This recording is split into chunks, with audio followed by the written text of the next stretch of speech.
Salut Marc, salut Smart, salut peuple de catch-up. Bienvenue dans votre podcast qui suinte, qui dégouline, qui transpire le catch par tous les pores de la peau, du slip et du masque. Chaque semaine, les chroniqueurs de la team Catch-up passent au crible tous les shows de la WWE. Bienvenue aujourd'hui dans le monde merveilleux du show bleu de la WWE. Welcome to Friday Night SmackDown, le 1177e du nom. Ça se passe à Birmingham, Alabama, USA, à la Legacy Arena. Aux commentaires, Pat McAfee et Michael Cole. Vous m'avez peut-être identifié, je suis votre dinosaure masqué, que dis-je ? Je suis votre Luchasaurus des podcasts. Un dimanche, que du bonheur, le dimanche. Et qu'est-ce qu'on a décidé pour le dimanche ? Eh bien tout simplement, peuple de catch-up, on est en triple frite pour reviewer ce Friday Night SmackDown et mon premier tag team partner. Alors là, un trios gériatrique as fuck. Donc mon premier partenaire de ce dimanche, eh ben, c'est tout simplement l'archange Géliel. Salut Géliel ! Salut tonton, salut à tous. Bienvenue pour cette review de SmackDown. Et le troisième larron, c'est l'indéboulonnable, c'est l'inamovible, c'est l'inchavirable, c'est l'insubmersible Papy anti-atémie. Salut Papy. Bonjour mes enfants, bonjour tonton, bonjour les Géliel, comment vous allez bien ? Oh bah ça va bien, écoute, hein, tranquille, hein, en charentaise sous la couette, avec le micro. Voilà, à l'ancienne. Voilà. Avec la petite verveine à côté, on est bien. Alors écoutez les amis, c'était le 11 mars 2022. On est à Friday Night SmackDown. Alors je parle de ça parce que ça s'est passé avant, mais la star de Jackass, Johnny Knoxville, a pas perdu de temps pendant la semaine puisqu'il a décidé de lancer une opération harcèlement sur Sami Zayn. Et juste avant le début du show, en fait, il va balancer le numéro de téléphone de Sami Zayn sur tous les réseaux possibles, accessibles, et dont Fox. Et sur la Fox, il va passer un petit clip promotionnel où on va le voir sur une plage avec un avion au-dessus de lui qui balance le numéro de téléphone perso de Sami Zayn. Et depuis, je peux vous l'annoncer, la vie de Sami Zayn est devenue un enfer. On en reparlera un petit peu plus loin. Mais même à l'heure où on parle, Sami Zayn dévoile des tweets assez incroyables avec 450 appels. Des milliers de messengers, bref, la vie de Sami Zayn est devenue un enfer. Le show, lui, va s'ouvrir véritablement sur un récapitulatif de la storyline autour de Lesnar versus Reigns, en particulier sur les événements qui s'étaient passés au Madison Square Garden. Là-dessus, le show s'ouvre avec tout simplement l'arrivée de la bête humaine est là, Brock Lesnar est là, le cowboy est là, le magnifique chapeau, le magnifique Stetson de notre Brock Lesnar est là, toujours en mode bûcheron. Et puis bah c'est parti, il va se lancer tout simplement. En fait, il vient pour prendre le micro et pour appeler Roman Reigns et pour lui expliquer que le jeu a changé depuis qu'il lui a fait couler le sang au Madison Square Garden. Et donc il est là pour la Bloodline et les contrats de WrestleMania, les ceintures, les titres, tout ça, il en a rien à foutre. D'ailleurs, il va presque décapiter Pat McAfee aux commentaires en balançant la ceinture à toute force. Lui, ce qu'il veut, c'est du sang. Alors quand la bête veut du sang, en général, ça rigole pas. Entre Paul Heyman là-dessus, qui demande de couper la pub, la musique, de faire baisser la température, et il va demander à Lesnar que même s'il veut plus jamais l'écouter, il devrait quand même l'écouter maintenant. Voilà, il s'est fait écraser par le chef de tribu, quoi. Mais Roman n'est pas là ce soir. Il connaît Brock mieux qu'il compte. Donc Lesnar, lui, il va lui dire non mais tais-toi, vas-y, c'est bon, quoi. Hein. Si Reigns il n'est pas là ce soir, qui c'est qui va protéger ton cul ? Là-dessus, Paul Heyman va commencer un peu à se liquéfier et Brock va passer les cordes et va commencer à cavaler après Paul Heyman. Il se retrouve dans les entrailles de l'arena. Heyman continue à courir. Incroyable de voir une otarie comme ça se déplacer aussi vite. C'était un magnifique ballet. Brock va croiser, ou plutôt la sécurité va croiser Brock. Chose qu'elle n'aurait jamais dû faire. Jamais je bosserai dans la sécurité de l'arena de Birmingham, Alabama, les amis. Ils se sont donc fait casser la gueule en règle, mais ce cassage de gueule a quand même eu un effet positif pour Paul Heyman, puisque ça lui a laissé le temps de filer dans un Uber et de s'arracher vite fait, bien fait. Voilà, ainsi commençait ce Friday Night SmackDown. Mon Géliel, est-ce que tu cours aussi vite que Paul Heyman ? Non, malgré tout, je cours quand même encore un peu plus vite que Paul Heyman. Par contre, il a quand même filé, hein, on est d'accord. Mais l'intro, sympa. Hein, avec Brock Lesnar. Le Blood for Blood, ça marche pas mal, je trouve. Le fait qu'il soit passé sur il est plus du tout, il disait, hein, il est plus du tout dans la ceinture, il est vraiment dans le personnel. J'ai trouvé ça sympa. Et puis, cette espèce de jeu encore de Paul Heyman. Moi, j'ai trouvé ça sympa. Alors, ça a pas amené grand-chose. Il n'y avait pas de confrontation. Il n'y a pas Roman Reigns, etc. Mais ça amène de l'intensité. On a bien vu qu'il était très énervé et que quand il court, il faut pas se mettre devant même à deux, effectivement, comme tu l'as dit. Parce que les deux gars de la sécurité, quand vous l'arrêtez quand il courait, ils se sont fait exploser quelque chose de grave. Ils sont pas deux, hein. Ils sont en tout exactement, ils sont 7 à l'attaquer, quoi. Oui, mais il y a eu un moment là quand il est dans les couloirs où il avance comme un train avec deux gars qui lui font bah non, arrête-toi, ils voltigent les deux quoi. Donc c'était assez drôle. Donc non, ça tease bien. Il n'y a pas d'interaction, mais ça tease bien et puis ça montre bien qu'on est sur quand même quelque chose qui va être qui promet d'être assez énorme. Voilà. Papy. Ça tease, mais ça fait que teaser cette affaire parce que au final, on se retrouve là avec ce segment qui sera un peu la seule évocation du titre des deux titres suprêmes d'ailleurs de la WWE du soir, parce qu'après on verra plus ce petit monde-là, hormis des replays et des machins. Donc ouais, bon, j'ai trouvé ça très léger finalement parce alors déjà il manque Roman. Alors, c'est compliqué et du coup le pauvre Lesnar a un petit peu de mal au micro aussi, j'ai trouvé. Il y a plusieurs fois dû être repris par Evan pour relancer la promo. J'ai trouvé ça assez léger. Brock Lesnar, tu veux dire, c'est ça? J'ai dit quoi? T'as dit Eman 2 fois en fait, je crois. Enfin, Non, Lesnar a galéré au micro et Eman a dû le reprendre. Pardon. Est-ce que vous avez remarqué que Brock Lesnar s'était fait ouater par le public? Oui, bon. Non, mais je veux dire, c'est quand même un truc tellement rare que ça peut se signaler, quoi. Surtout depuis qu'il est babyface. Enfin, ce genre de moment n'était jamais arrivé avec Brock Lesnar. Et moi, j'en ai été assez surpris. Après, la promo de Brock Lesnar, elle est quand même assez expéditive. On peut pas dire qu'il a le temps de rester trop longtemps. Et je rejoins Papy, moi, sur le fait que effectivement, ça ne reste que du teasing. Et que du coup, on est déjà privé à Monday Night Raw un peu de la picture main event. Et ben, à Friday Night SmackDown, enfin côté masculin, hein, à Friday Night SmackDown, c'est pas beaucoup mieux quelque part. Hein, et donc, on va avoir droit à ce segment avec Lesnar. Et puis, il y a pas grand chose d'autre à se mettre sous la dent au final, quoi. C'est un peu lèche quand même, non? Ah, c'est un peu. J'ai le même Vas-y. sentiment. Le fait déjà d'avoir Arrow, ça avait semblé bien creux le show. Et là, tu as le sentiment que ça repart un peu sur la même chose sur SmackDown. Alors, tu as un petit teasing, donc tu es un poil mieux que sur Raw, mais oui, effectivement, je trouve que c'est léger. Et j'en rajoute que c'est une des premières fois où, à nouveau, j'ai été un peu gêné par la voix toujours un peu aiguë, hein, qui correspond vraiment pas à son physique, de Brock Lesnar, où sur les précédentes sorties, ça passait parce qu'il était dans un mode un peu différent. Là, il est tout seul sur sa promo, il est obligé de parler un peu fort, et du coup, je trouve que voilà, on a retrouvé sa voix qui passe pas si bien que ça quand il est obligé d'en faire des tonnes en promo, quoi. Voilà, c'est une des premières fois où c'est revenu, quoi, ce truc-là. Il s'est longuement exprimé dans les médias ces derniers temps, Brock Lesnar, quoi. En particulier, il est passé lui aussi, il est passé au podcast de Pat McAfee, mais il est passé à plusieurs podcasts, il a parlé dans les journaux. Enfin bref, en ce moment, il s'exprime pas mal. J'imagine que promo WrestleMania oblige. Il a énormément louangé Roman Reigns. Hein. Il a expliqué que pour lui c'était le plus grand de la dernière décennie, que voilà, que ça allait être que la 6e fois qu'il s'affrontait et que rien qu'à l'idée d'y penser, il en avait les poils sur les bras, quoi. Et que pour lui, vraiment, c'était un événement d'une grosse magnitude. Il a confirmé aussi que la MMA, c'était une page qui était tournée définitivement. Il a tout simplement dit que c'était un sport de young men, un sport de jeune homme, et que lui, il était définitivement une WWE superstar.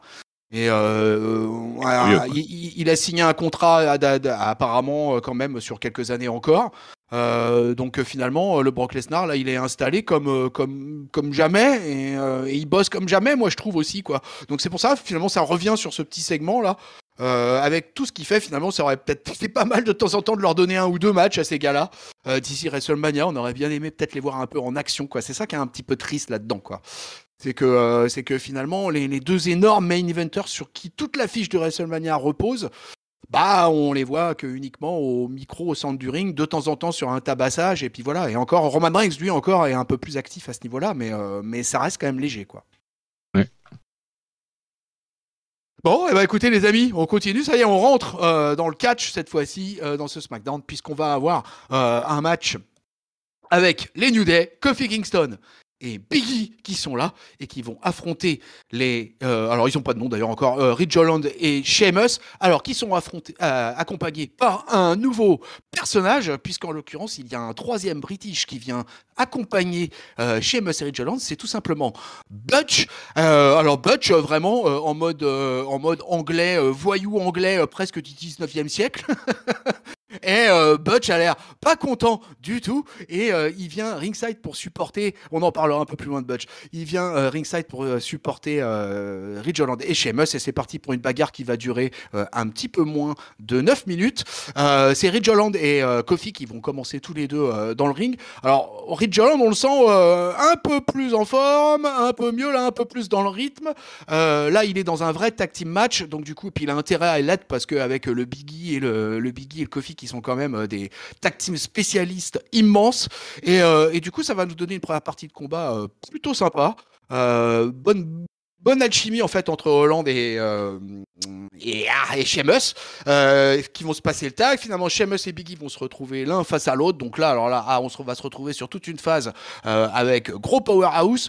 Biggie va prendre le dessus avec deux clotheslines, va amener sur l'apron Sheamus pour finir de le tabasser. Ridge Holland va vouloir intervenir. Kofi va venir lui coller un gros big drop. Pendant ce temps, Sheamus va esquiver un splash de Biggie sur l'apron. Ça va revenir. Kofi va nous gratifier d'un magnifique dive qui va mettre en joie le public d'Alabama. Le public d'Alabama qui était un peu génial. Je crois que c'était la semaine dernière qu'on n'avait pas été très très convaincu par le public de Columbus, je crois. Là, le public de Birmingham était largement plus chaud. Tellement plus chaud qu'une tentative de SOS qui va être sauvée par Ridge Holland va faire lever la foule. Biggie, à ce moment-là, va intervenir, va vouloir sortir Ridge Holland du ring. Ridge Holland va pas sortir. Biggie va tenter un spear, va passer à travers les cordes et va chuter assez brutalement déjà sur l'apron. Ridge Holland va revenir vers Biggie pour lui coller finalement un spécial de Biggie d'ailleurs j'ai envie de dire puisque c'est tout simplement une belly to belly et là c'est le drame parce qu'on le voit mais alors même dans l'instant de la belly to belly et d'ailleurs c'est assez, je sais pas si vous avez revu le plan mais Kofi Kingston lui-même se met tout de suite au-dessus de la troisième corde, il a Sheamus derrière lui et prend tout de suite des nouvelles parce que lui il a dû sentir le truc. Et en fait, on voit que Biggie se fracasse le cou comme ce l'était fait Madcap Moss il y a 2 semaines, sauf que Madcap Moss, quand il s'était enfoncé le cou, c'était dans le tapis du ring. Là, c'était dans le tapis à côté de la table des annonceurs. Et du coup, Biggie reste allongé pour le coup. Sheamus profite de l'action pour placer un roll-up sur Kofi. Qui va pas marcher d'ailleurs. Oui, non, il y a un near fall sur cette action là qui suit quoi. Et alors finalement j'ai perdu le fil de mon truc, je sais même plus comment il termine Sheamus en fait. Ah si oui, il y a la tentative de roll up et en fait Il invente ouais Sheamus dans le coin, il lui met un brogue kick dans le coin en fait. Ouais, c'était ça, c'était le gros kick dans le coin, je cherchais, ouais, donc c'était bien ça. C'était le bro kick, merci papy, c'était le bro kick dans le coin de Sheamus sur Kofi Kingston. Et après le match, Butch va venir se charger de Kofi pour terminer définitivement l'affaire des New Day. Victoire de Ridge Holland et Sheamus. On apprendra très très peu de temps d'ailleurs après le show. Je crois que quasiment le soir même, puisque Biggie a été hospitalisé quasiment immédiatement. Et on apprendra que pour Biggie, ça sera grave sans être trop grave, puisqu'en fait, apparemment, il va échapper à la chirurgie, mais il a tout simplement a freaking breaking neck. Et les risques du métier, voilà. Et ça tombe sur Ridge Holland, qui est un rookie dans le roster. Mais l'image était spectaculaire et on a frissonné pour notre former champion du monde, Biggie, mon papy. Ouais, alors moi, ça faudrait que j'ai pas frissonné pour lui. Parce que je l'ai pas fait, je l'ai pas quitté moi en direct. C'est en discutant un peu sur le Discord ensuite que je me suis rendu compte. Moi du coup j'étais tout content en disant ah c'est cool ça, on a un clan d'anglais avec Butch là, qui se construit. Donc ça fait un troisième. Alors je dis anglais, c'est plutôt britannique. Troisième britannique dans l'équipe. En face, ils sont deux. Meta Woods qui est sur le point de revenir. Donc je sentais venir le 3v3. Ouais, je trouve ça bien. En plus, t'avais deux groupes avec des belles identités, quoi. Les Brawlers versus le New Day. Bref, tout ça, ça me plaisait vachement bien. Et puis du coup, bah, c'est vachement retombé du coup en ayant eu la nouvelle après coup de la blessure de Biggie. Et là, du coup, bah, tout mon bon plan que je m'étais prévu pour Mania, il tombe à l'eau. C'est un peu dommage, quoi. Et bah, après, comme tu dis, c'est le risque du métier. Effectivement, quand c'est en dehors, ça fait encore plus mal que quand c'est dans le ring. Mais bon, bah, du coup, j'espère quand même que ça me ferait quand même plaisir qu'ils arrivent à garder cette idée-là et d'avoir un joli match pour Mania, avec peut-être un membre d'honoraire du New Day comme ils l'ont déjà fait par le passé, avec Owens de voir qu'il avait fait. Donc, il faudrait trouver une méga star pour remplacer Biggie, c'est compliqué. Tiens, si on peut faire des pronos, moi j'ai quelques idées. Génial. T'as des pronos, toi? Non, j'ai pas de problème. Mais pour revenir sur le sujet, moi, je l'ai vu quand j'ai vu le belly to belly et la tête de Biggie qui est tombée, ça m'a complètement fait sortir du truc parce que j'étais plus que obnubilé par le fait de. Alors j'ai vu Kofi qui s'est un peu jeté parce que je crois que eux l'ont vu, enfin évidemment que c'était pas tombé exactement comme c'était prévu. Et du coup, j'ai passé mon temps à regarder, essayer de choper des images vers la table des commentateurs, là où c'était, pour voir un petit peu ce qui se passait. Et du coup, je suis complètement sorti du match à ce moment-là, quoi. Pas de chance, effectivement, pour Ijoland, tu l'as dit. Il s'était fait péter le nez par Ricochet. Là, maintenant, c'est lui qui casse le cou de Biggie. J'espère que ça lui portera pas préjudice c'est vraiment pas de sa faute, hein. Enfin, voilà, c'est toujours un peu compliqué. C'est les résumés métiers, comme tu l'as dit. Mais du coup, le match en lui-même était pas si mal, mais vraiment, j'ai pas du tout enfin, je suis complètement sorti du truc après, quoi. Donc voilà. Bon, alors, ce qu'on peut dire, c'est le début de la Butchamania, puisque Butch, en l'occurrence, puisqu'on vous l'a pas encore dit, c'est tout simplement une montée de NXT, hein, qui en l'occurrence est Pete Dunne, qui a donc été totalement repackagé. Un Ouais. nouveau personnage, un nouveau nom. Alors là, une habitude absolue de la WWE, hein, puisqu'on on ne compte plus à travers les années le nombre de catcheurs qui ont changé de nom, qui ont changé d'identité, qui ont changé de personnage, etc. Donc, Pete Dunne fait partie de la liste dorénavant. Voilà. Moi, j'espère juste qu'il apportera un peu. Pour moi, que ce soit Pete Dunne ou Butch, c'est pas grave, parce que voilà un catcheur pour lequel j'ai une certaine affection, mais pour lequel j'ai jamais envisagé une grande carrière de main eventer dans le main roster. Et donc, je pense que c'est très bien qu'on ait installé ce garçon dans un clan. Il va pouvoir avoir du temps d'antenne. En plus, je sais plus qui a dit ça sur le Discord, mais Tonton Sheamus va s'occuper de tout et ça va bien se passer. Et Cool. je suis totalement d'accord avec cette analyse. Il faudra retrouver quel est l'auteur de cette analyse. Peut-être, quoi. Et c'est peut-être toi. C'est peut-être Papy ou Patron ou je sais plus qui. Enfin bref, en tout cas, c'était empreint de justesse cette remarque. Et donc, quitte à s'appeler Butch et commencer avec un nouveau caractère, et ben autant commencer de cette manière. Pour revenir sur l'incident, le Ridge Holland Gate, le pauvre, hein, il a d'abord pris une shitstorm, hein, comme ça se passe, vous le Bon, ouais, savez, bah, que trop bien dorénavant. Mais au-delà de ça, voilà, moi je le répète, ça fait partie des risques du métier. C'est vraiment la faute à pas de chance. J'ai revu la prise et tout là encore en vous parlant, là je l'ai regardé là. Vraiment, voilà, Biggie. Enfin, il y a un sale concours de circonstances. C'est comme ça arrive. Les coups brisés dans le catch, on ne les compte plus. Donc de toute façon, malheureusement, la mauvaise nouvelle, en fait, Papy, finalement, c'est toi qui l'as donné en premier. C'est vrai que du coup, ça va nous priver certainement peut-être d'un petit trio ce match déjà, ce qui est un truc assez original à WrestleMania. Et puis ça élimine de l'équation certainement tous ces mecs-là d'ailleurs de WrestleMania qui vont se ça me ferait chier, hein. retrouver, je pense, tous dans la André the Battle Giant Royal formidable Crown Jewel, quoi. Ça serait Juste, juste, désespérant, hein. juste pour préciser, hein, le neck break, comme on dit aux États-Unis, ça se traduit quand même par une fracture des cervicales en français. Donc ça amène autre chose que le cou cassé qu'on Ouais, fait c'est tout de vrai. suite assez impressionnant, quoi. Voilà, C'est vrai, c'est pour vrai. tout le monde, quoi. Oui, non, bien, docteur Géliel a bien raison de le préciser. Merci pour la consultation, on vous doit combien. Mais ouais, On dira à la fin. ouais, on en reparlera. Fracture des cervicales, ouais, de toute façon, Ah, quoi qu'il arrive, c'est du très, très, très sérieux. Et je compatis pour les deux. Oui, mais non, mais je veux dire, il faut qu'ils gardent leur idée du trio. Moi, je vais envoyer des pétitions pour qu'ils la gardent, la Mania. Ça va faire un match qui change un peu de Mania. Donc, du coup, moi, j'ai réfléchi longtemps. Là, ça fait que depuis 3 jours, enfin, depuis 3 jours, depuis 2 jours que je réfléchis. Et je pense que je sais qu'il faut. Je pense qu'il faut qu'ils prennent Booker T à la place de Biggie. Parce qu'en plus, Booker T, c'est un Texan, donc ça sera parfait. Voilà, moi je le dis. Oui, mais tu dis ça, mais ça c'est bien gentil de dire ça, papy, mais il faudrait aussi qu'il y ait Xavier Woods, quoi, parce que Kofi Mais Xavier Kingston, Woods, il était guéri. S'il lançait l'histoire de Trios, c'est que Xavier Woods était sur le retour. tu crois? Ouais, Oh peut-être. Ouais. oui. Ah, j'espère que tu as raison là-dessus, hein, parce que j'espère que c'est un spoiler hein, et pas une prédiction. Hein. Ah bah, N'empêche qu'on on a un trio parce que- britannique là, qui est en train de se monter qui est Ouais. super sympa. Quoi. Il y a Ouais, une vraie ça, histoire voilà. à raconter. Quoi. Oui, non, mais là, s'ils déconnent pas avec ça, effectivement, ils ont un truc sous la main là, et ça peut être très très intéressant pour la Tag Team Division de SmackDown. Allez, on continue. Il y aura eu un clip assez long qui va tout simplement parler de la feud entre Stone Cold Steve Austin et Kevin Owens, puisque vous le savez tous dorénavant si vous suivez l'antenne de Catch Up. Kevin Owens a donc challengé dans un premier temps Stone Cold, puis ça s'est transformé en je vais organiser un KO Show, puis le KO Show, je veux que ça soit Stone Cold qui vienne pour qu'on parle du Texas. Finalement, Stone Cold, il a répondu, il est arrivé en quad avec une casquette camouflage et il a dit hell yeah! Et donc c'était d'accord. Et du coup, Kevin Owens, il est ravi.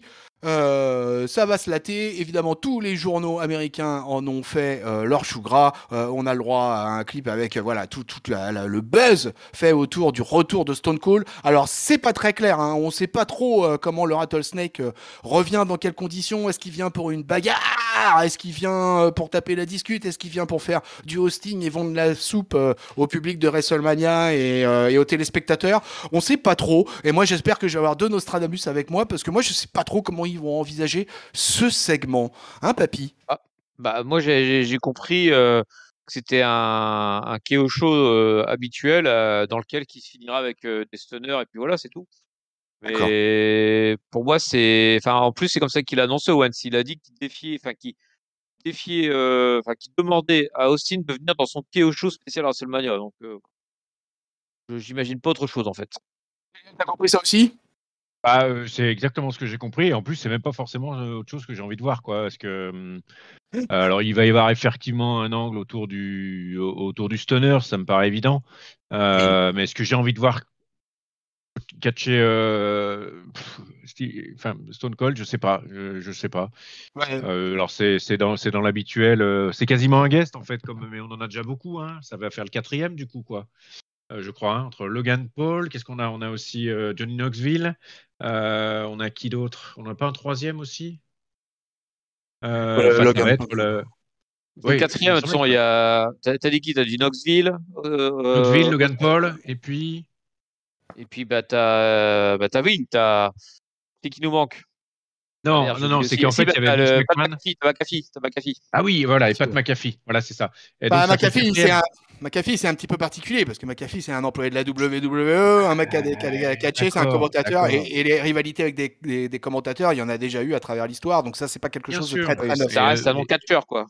Voilà, et on en Oui. reparlera d'ailleurs dans la review du show, mais bon, ça fait quand même le 4e quoi, qui s'annonce, enfin, s'il y a quelque chose, quoi. Enfin, voilà, en tout cas, je suis très content qu'il y ait Stone Cold qui voltige, Stone Cold qui Steve, je vais y arriver. Voilà, allez, vas-y, réessaye.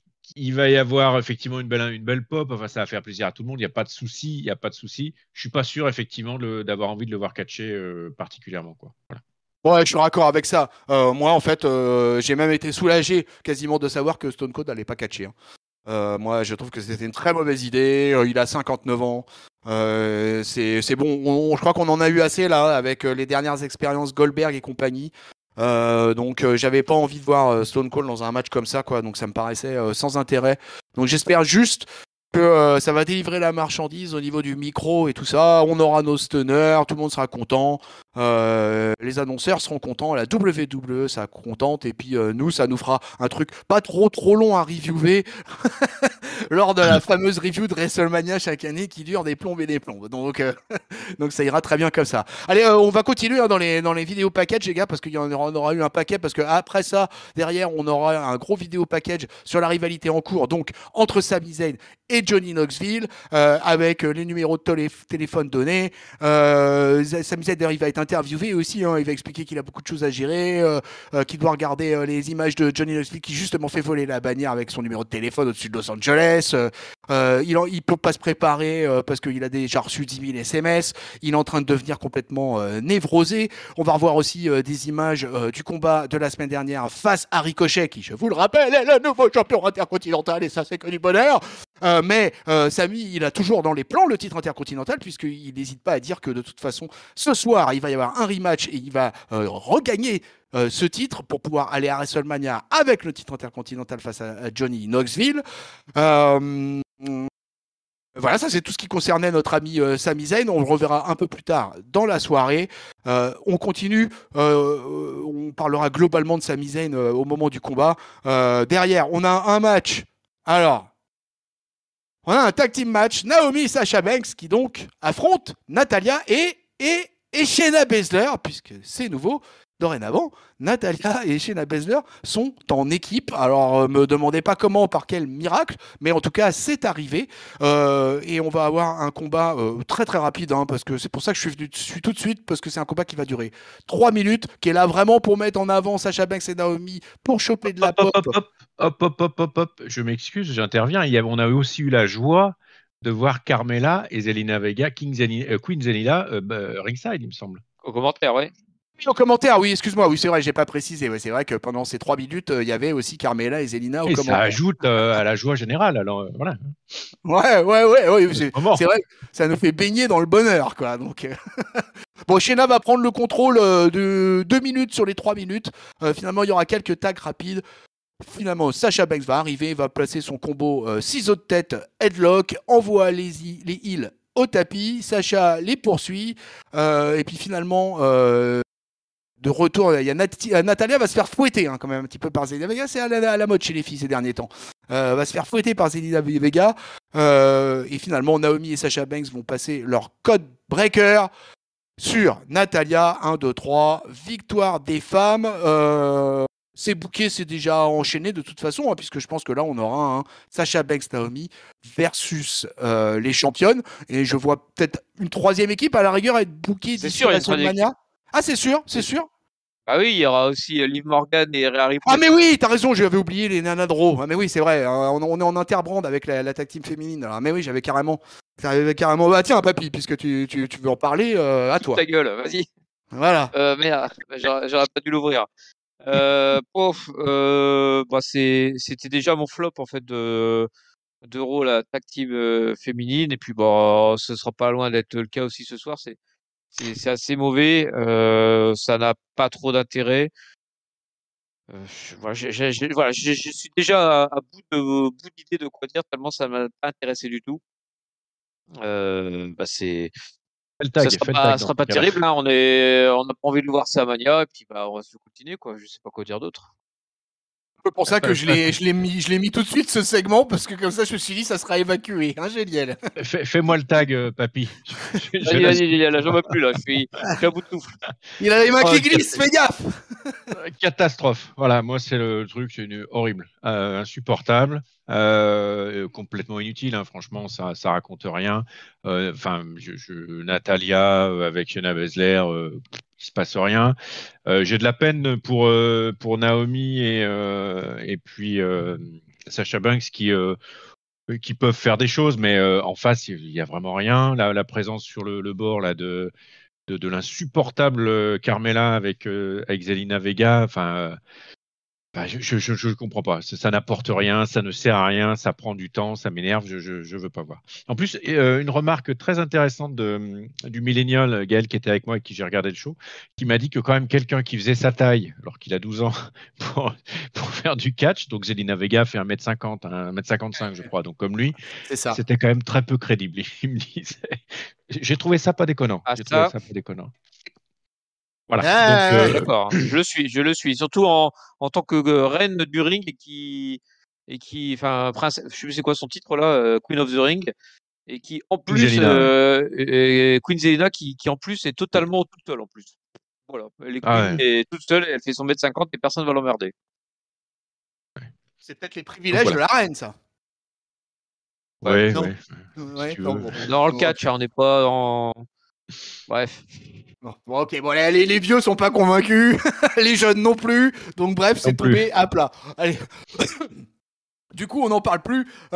Il aurait dû y avoir un autre trios match d'ailleurs ce soir, puisque il était prévu un match avec les Viking Raiders, Drew McIntyre, qui devait affronter Jinder Mahal, Shanky et puis il y avait Happy Corbin et Madcap Moss. Alors d'ailleurs, on ne sait pas dans quel ordre qui devait affronter qui, mais de toute façon, on le saura jamais, puisque pendant que Drew McIntyre, comme un con d'ailleurs, va se prendre d'ailleurs une énorme de la part du public de Birmingham, quoi. Il vient au milieu du ring, il est avec Angela, sa petite épée sympatoche. Hop, regardez mon Opinel, les copains, tout ça.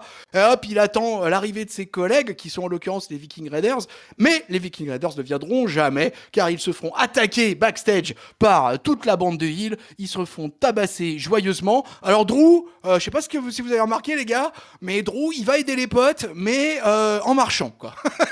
C'est-à-dire que Drew, il s'est pas dit ah ouais, là, merde, il y a bagarre dans le locker room, tout ça, je vais y aller, je vais cavaler et tout. Non, non, non, non, en marchant, tranquille, il remonte la rampe sous les acclamations de la foule, il en profite, c'est parfait. Et finalement, bah, qu'est-ce qui va se passer? C'est que on va les retrouver, il va s'avancer pour les sauver.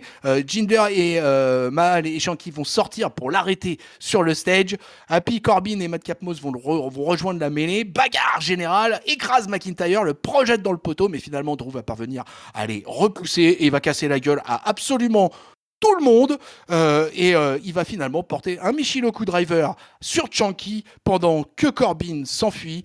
Et tel le mâle dominant qu'il est, Drew McIntyre reste au milieu du ring. Ainsi s'achève ce segment qui, lui, nous prépare donc au fameux match Drew McIntyre versus Baron Corbin ou Happy Corbin à WrestleMania. Alors, Géliel, tu rêves là pour le bel homme de cette affiche? Non, et en fait, ce qui m'a un peu gêné, et c'était un peu aussi le fil rouge, j'ai trouvé de ce SmackDown sur l'ambiance globale, c'est que du coup, là, on aurait pu avoir du catch, on n'en a pas eu. Ouais. On a eu beaucoup finalement de pastilles, de packages, de rappels, de teasing. On a eu du teasing pour Raw également. Qui prend du temps sur le SmackDown global. Et puis surtout, on stoppe des trucs avec où ça bataille dans les backstage. On aura aussi d'autres choses après sur la suite du show, au lieu d'avoir du catch, quoi. Et du coup, Je te rappelle. c'est chiant. C'est Je te chiant. rappelle, Géliel, qu'on a fait la review du SmackDown de la semaine dernière ensemble et Ouais, que ouais. on avait noté qu'il y avait eu 24 minutes de catch sur tout le SmackDown de la semaine dernière. On verra à la fin si Ben ça a été là, imprimé aujourd'hui, quoi. ouais, tu nous diras, mais je pense que en plus, en plus d'un truc qui m'agace énormément, c'est le teasing de Raw, quoi, qui devient quasi systématique. Et j'ai pas envie, quoi. Voilà, ça me. Voilà, donc j'ai pas du tout accroché à ce truc-là. C'est pas très bien fait. Et je préférerais qu'il casse la gueule sur le ring, et qu'il y ait des interactions sur le ring avec quand même des bouts de catch plutôt que des trucs comme ça. Voilà. Papy. Ouais, je suis moins gêné par l'absence d'in-ring parce que l'in-ring, c'est-à-dire qu'on serait cogné les Viking Raiders, Drew McIntyre, enfin pas Drew McIntyre, plutôt les Happy Corbin, tout ça dans le ring et Jinder, tout. Donc ça, ils m'ont pas manqué de ne pas catcher ces gars-là. Pour le reste, effectivement, les shows sont en plus parasités par Raw, mais je pense parce qu'il y a un effet WrestleMania qui fait qu'ils vont être en promo permanente pendant 4 semaines. Donc je pense pas que ça sera les 4 semaines où on aura le plus de catch à la WWE, celles qui vont arriver. Par contre, autant Happy Corbin, Drew, pour l'instant, ça m'intéresse pas des masses. Autant je note quand même qu'ils essaient toutes les semaines de nous faire un segment pour nous le vendre. Alors, je suis pas encore super convaincu. Mais néanmoins, je vais noter l'effort quand même. Voilà, ça m'embête un peu moins que ce qu'on a eu précédemment avec les filles. Moi, je le dis tout de go, hein, ça m'ennuie profondément de voir Drew McIntyre dans une rivalité face à Happy Corbin dans le cadre de WrestleMania. Mais étant donné que le main event picture est tellement bouché que cette année, on en est un peu là, quoi. C'est-à-dire, on a plusieurs main eventers, que ça soit à Raw ou à SmackDown, qui se retrouvent un petit peu en carafe. Et je pense à Seth Rollins, par exemple. Et même quelque part Kevin Owens, j'ai envie de dire. Et du coup, Drew McIntyre se retrouve dans ces trucs-là. Alors c'était un peu, moi, c'est bizarre, dans la Tag Team Division, vous cherchez une équipe de top heel un peu impressionnante qui pourrait faire un peu de dégâts, Jinder et Shanky, quoi. Qu'est-ce qu'ils attendent de faire quelque chose avec Jinder et Shanky, là? Moi, je trouve que eux, il y a un potentiel terrible, quoi. Et ils sont utilisés que très rarement, et pour l'instant, effectivement, pour des segments backstage, etc. Moi, je suis plutôt dans le camp de Jeliel, hein. Moi, j'aurais eu plutôt envie d'avoir du catch aussi, quoi. Moi, avoir des segments comme ça, c'est pas grave. Corbin et Drew McIntyre, je leur demande pas de s'affronter en un contre un. C'est très bien dans des tag teams, dans des trios, etc. Pourquoi ne pas avoir effectivement fait donner lieu à ce match? Moi, je trouve ça bizarrement compréhensible, mais c'est encore un choix fait par la WWE. On va vite comprendre pourquoi, parce que derrière, de toute façon, c'était pour faire passer les promos de Ronda Rousey et de Charlotte. Ronda, elle va faire son entrée, grosse pop, prendre le micro, expliquer que voilà, qu'elle a appris beaucoup de choses de Kurt Angle, entre autres, qui a été un de ses mentors à la WWE, mais qu'elle a encore beaucoup à montrer. Là-dessus, Charlotte Flair arrive sur des talons de 72 cm de haut. Elle est elle aussi là pour remettre les pendules à l'heure. Elle explique que justement, à cause de ses talons de la semaine dernière et un costume à $2000, les mecs, hein, ok, ça l'a désavantagée, ça lui a posé des problèmes. Elle n'était pas bien souple pour pouvoir résister au armbar de Ronda Rousey. Et elle garantit qu'à WrestleMania, c'est pas comme ça que ça va se passer. Elle ne tapera pas. C'est suite à, c'était même pas une clé de bras d'ailleurs, c'était un ankle lock. Et donc à WrestleMania, elle va l'embarrasser, elle va l'humilier. Ronda, elle lui dit qu'elle va lui laisser le temps d'enlever ses talons cette fois.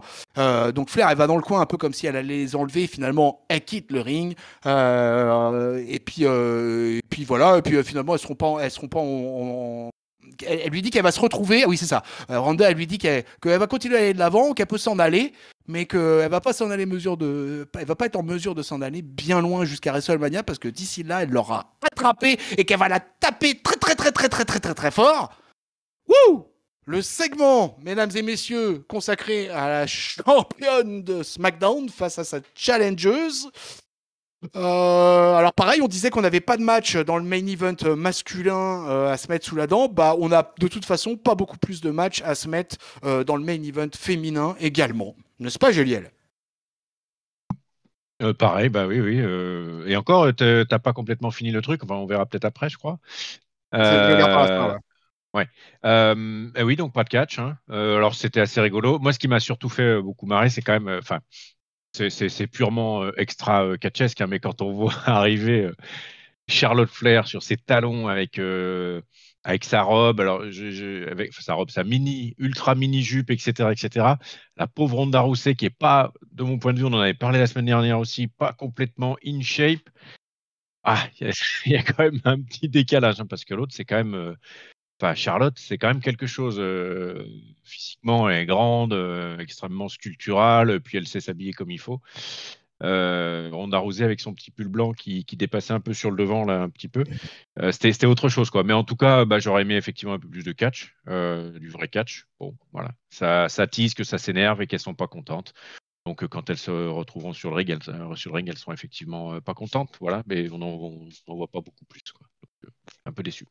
Géliel, il est très attaché aux petits détails fashion. Est-ce que papy, tu en es Non, là, toi mais aussi? non, juste pour non, non, pour pondérer, non, non, pas du tout. Mais il y avait Ronda Rousey quand elle est arrivée, elle faisait un petit peu voilà en survette. Et t'as Charlotte qui a déboulé derrière. C'était quand même, enfin moi, il m'a semblé que elle avait une autre gueule, quoi. C'était autre chose, quoi. Mais après, je peux me tromper, hein. Papy? Non, mais je te rejoins sur le fait que Charlotte, c'est plus une machine actuellement que Ronda en termes de physique. Après, Ronda, c'est normal, elle revient, faut le temps que ça se remette en route, tous ces trucs-là. Y a pas... Moi, j'ai pas de souci finalement avec ça, en fait. Euh, j'admets que vu sa coupure tout ça, elle puisse pas être à 100% tout de suite. Et sachant qu'en plus, de toute façon, derrière, c'est pas ça qui l'empêchera de catcher. Enfin, comment dire, c'est pas comme si c'était quelqu'un qu'on sentait qu'il a du mal à se mouvoir tout ça, quoi. On sent juste qu'il est pas encore à 1000% de ses capacités. Ça. Ouais, ouais. C'est pas ultra gênant pour la rendre crédible. Ce qui est plus gênant pour la rendre crédible, c'est son incapacité pour l'instant à sortir un segment micro propre. Là, Affreux. elle rame, elle rame, elle rame, la pauvre. Faudrait peut-être qu'elle prenne des cours ou je sais pas quoi, histoire de se remettre un petit peu sur d'équerre à ce niveau-là. L'absence de catch me gêne pas une nouvelle fois dessus parce que c'est pareil, c'est de toute façon une rivalité qu'on aura dans 4 semaines. Je pense pas qu'il y aura grand chose d'ici là.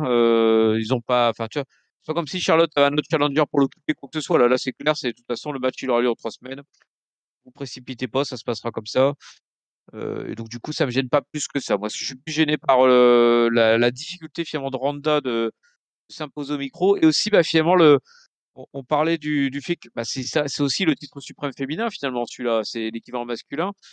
Et je trouve qu'elle pèse pas assez sur le show, hein, Charlotte. Hein. Elle devrait être plus en mode de patronne. Et là, elle réagit à ce que Ronda fait en fait. Et ça me gêne un peu. Moi, j'aimerais bien que Charlotte, quand t'as pas Roman Reigns, ce soit Charlotte qui soit le fil bleu du show et que tu la vois dès le début, qu'elle te fasse l'ouverture, qu'elle te fasse tout le show. Enfin, qu'elle soit plus présente là pour une vraie championne quoi. Ah, voilà un truc sur lequel je te rejoins totalement, Papy. C'est-à-dire que moi aussi, je me dis que finalement, si les mecs sont pas là ou alors dans un segment très court, et dans ces cas-là, oui, tu mets l'accent. On dit, cette semaine, Roman, je sais pas, il se remet de quelques blessures ou je ne sais quoi. Il a une semaine off. Brock, il fait un petit segment de 3 minutes. Bon, écoutez, ce matin, cette semaine, c'est consacré aux femmes. Et on met le paquet sur Charlotte et Ronda et on fait plusieurs choses, quoi. Et alors, il y aura 2 segments au final concernant le main event féminin. Mais c'est vrai que c'est faiblard. Donc, après, moi, je suis dans le camp papy aussi sur l'histoire de la shape de Ronda, mais je m'en étais déjà expliqué la semaine dernière. Donc, je vais pas faire le papy sénile et répéter tout ce que j'ai expliqué la semaine dernière à propos de Ronda. Par contre, le micro, le micro, clairement, c'est vrai que là, c'est compliqué et on voit tellement Charlotte prend le dessus, en fait. C'est ça, moi, qui me gêne le plus, quoi. C'est qu'il y a vraiment un écart, là. On sent la nana rôder depuis tant d'années, etc. Et puis une qui est un peu pas une nouvelle, mais qui est une part-timeuse, en fait, de toute façon, de la WWE. Et puis là, qui a eu un long arrêt et tout. Donc, elle se fait quand même un peu manger tout cru au micro, quoi. Donc, il est temps qu'on passe à de la bagarre, à de la vraie bagarre. Et puis ce qui est gênant, c'est que non seulement Charlotte prend le dessus, mais en plus, tu as l'impression qu'elle prend le dessus sans vouloir prendre le dessus. C'est-à-dire qu'elle est vraiment toute gentille pour l'instant, Charlotte. Enfin, je trouve elle a déjà été 100 fois plus balèze en promo, quoi. Donc elle y va mollo, et pourtant, Ronda a quand même du mal à s'en sortir, quoi. Donc c'est vrai que c'est un petit peu gênant, quoi. Je crois que Je suis d'accord avec vous. Hein. Le début du segment, Ronda Rousey a commencé à parler. Le public était encore dans l'arrivée, quoi. C'est-à-dire t'as qu'on dû l'a pas t'éloigner, entendu. Moi, t'as dû Oui, c'est t'éloigner de ça. ton micro, je pense. T'as dû t'éloigner Moi, de ton micro. Ah, voilà, ouais. C'est un peu mieux, là. pardon. Je Vas-y. disais au début de la promo de Ronda, en fait, elle a commencé à parler avec une petite voix sans impact. Le public n'avait pas. Je suis sûr que le public n'avait même pas capté qu'elle avait commencé à parler, en fait. Enfin, c'était très très monocorde, sans émotion, rien. C'était très très très léger. Le public, enfin, il y avait encore du bruit dans le public, quoi.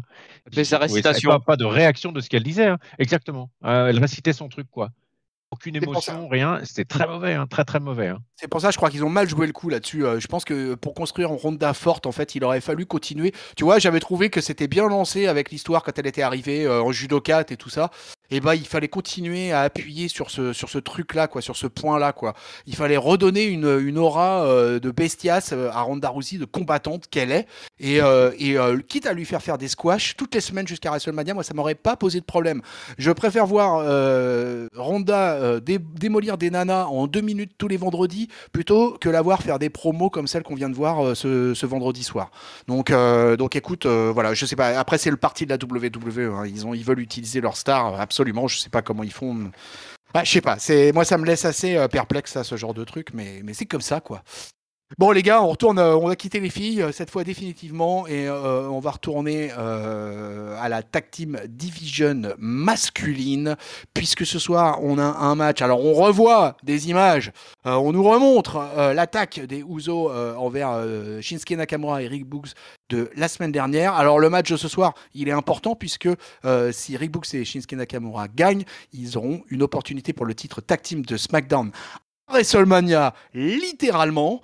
Les Usos, ils vont faire leur entrée sur le ring et vont commencer en show Paul Mike, parler de leur règne en tant que champion tag team, le règne de Roman Reigns aussi un petit peu au passage, et que personne ne peut leur faire face à WrestleMania. Là-dessus, entrée de Books et Nakamura. Jimmy, il explique que Siri qui peut battre Jay dans un match simple, alors ils auront un match pour le titre tag team à Mania. C'est ça, en fait, c'est C'est Jimmy Lozo qui propose. Ouais. c'est Jimmy qui propose le challenge. Hein. Excusez-moi, j'aurais dû commencer par ça d'ailleurs. C'est Jimmy qui propose le challenge, quoi. Et finalement, c'est parti pour un combat, quoi. Mais alors un combat qui va être extrêmement rapide, puisque c'est un combat qui va durer 2 minutes 25. Voilà, on parlait de combat rapide, vous en voulez un, vous en avez un. Euh, euh, les Usos vont s'attaquer directement au genou blessé de Rick Books, quoi. Books qui d'ailleurs va retirer un peu l'espèce de bandage pour montrer qu'il est prêt à partir au combat. Ça va aller finir sur le ring avec des grands coups de clothesline. Rick va réussir à claquer son pump handle et finalement Rick Books, au bout de ces 2 minutes 25 de folie, va réussir à poser un pinfall avec son power slam là, qui lui permet de gagner avec Shinsuke Nakamura ce fameux shot pour le titre tag team SmackDown à WrestleMania. Un match bouclé à la vitesse de la lumière. Est-ce que l'analyse sera bouclée aussi vite? Je ne pense pas, n'est-ce pas, Papy? Je ne pense pas non plus. Je pense qu'on va être nombreux à râler un peu sur ce qui s'annonce sur Mania. Alors déjà, moi, j'étais pas content quand j'ai compris qu'on allait avoir l'opposition à Mania. Quand ils ont proposé le match, je me suis dit, oh là là, c'est pareil qu'on va avoir cette rivalité la Mania. Le match en lui-même, c'est gros comme pas possible, quoi. Le coup du Boogs, ah, mais en fait, je suis pas blessé, je vous ai arnaqué. Attention, c'est un faux bandage.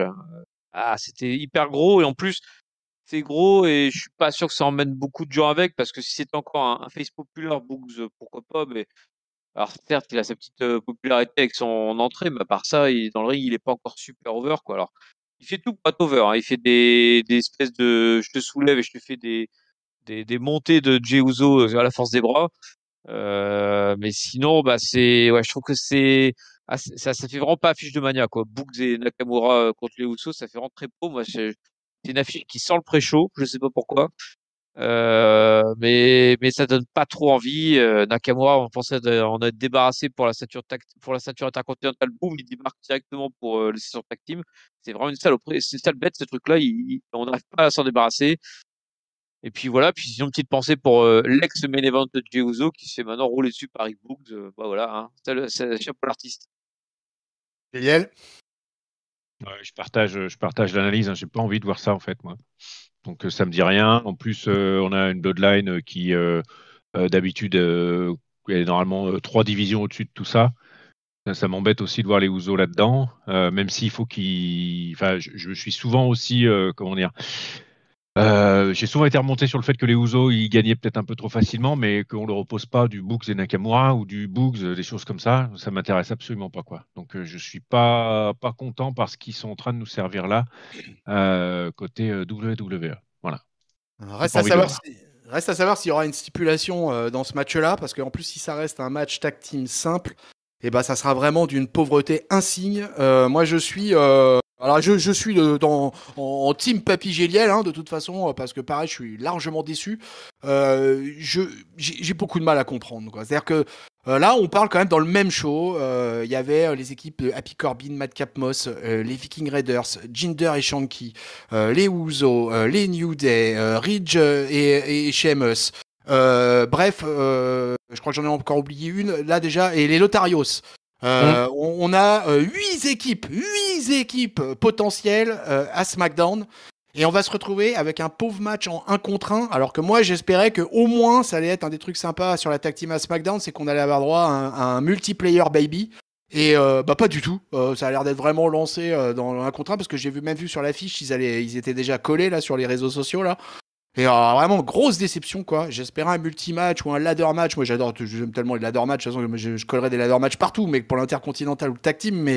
Mais bref, je ne comprends pas quand on a une telle profondeur pour le coup là, et de ne pas utiliser comme il faut cette tag team division qui est mais toutes les semaines on en parle là, régulièrement ces derniers temps avec Géliel et avec toi Papy aussi. De toute façon, par moment on se dit la tag team division à SmackDown c'est génialissime, et en ce moment c'est absolument tout pourri, quoi. Et se retrouver avec ce pauvre match là, et puis alors avec un Shinsuke Nakamura qui est quand même notre ceinture de plomb 2021, peuple de catch-up, hein, et qui se retrouve juste après avoir perdu le titre intercontinental, à se retrouver direct avec un shot pour le titre tag team. Ouais, sympa. Il aura même eu droit d'ailleurs, ils auront même eu droit à leur petit vidéoclip. Je sais pas si vous l'avez vu là. Toyota, ouais. Où on les voit. Ouais, c'est ce que j'allais dire. Ouais. On les voit surfer. On les voit surfer là, la pub Toyota là, en mode point break extrême limite là. Bah voilà, bah écoutez, apparemment tout va bien pour Nakamura et Boogs, hein, et ils ont leur title shot, tant mieux pour eux. Bah, et encore une fois, Nakamura en plus c'est un title shot sans catcher quelque part. Ça résume bien à peu près son niveau, quoi. C'est-à-dire qu'ils ont un title shot tag team sans que Nakamura catch.